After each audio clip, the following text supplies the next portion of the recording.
This is ABC 7 News at 6. Conservation and farming are often competing interests, but climate change is putting new pressure on growers to embrace new technology. That's a key topic of the World Agriculture Expo going on in Tulare in the San Joaquin Valley. ABC 7's Money Scope reporter David Louie is there tonight, and it's certainly interesting to see the kinds of farming concepts that are catching on now. And David, howdy. Yep. Yes, indeed. The agriculture industry, California's largest, is getting hammered from multiple fronts. We're talking about climate change, higher wages, and also higher fuel costs. No wonder technology is a major focus as 100,000 farmers gather here at the World Ag Expo.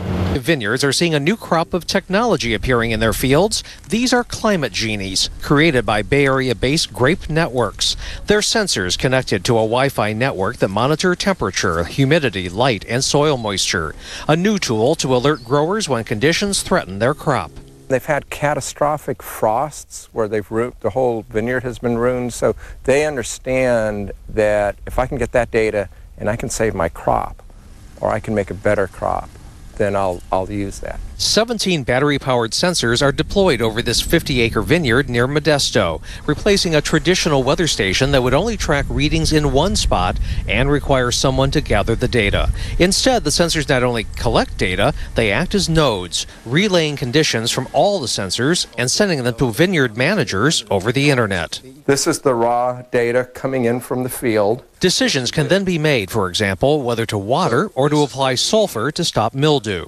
You want to have an even crop. So if everything is even in my vineyard and I have a good crop, it's consistent throughout the vineyard. If I get an area that, say, 5% or 10% is bad, that 5% brings down my whole vineyard, so it brings down the value of my crop. This can lead to consistent vintages and higher quality wine.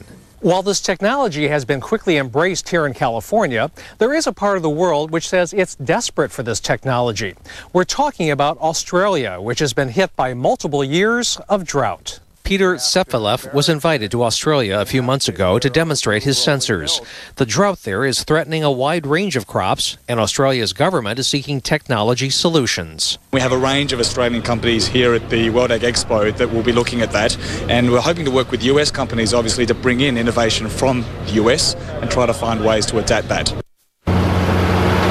The situation is so serious, the Australian government is offering its farmers $20,000 to do a water use assessment and to deploy water conservation. The Grape Network system we showed you cost less than that, and the company now is in serious talks to export its technology from California to down under. We're live at the World Ag Expo in Tulare. David Louie, ABC 7.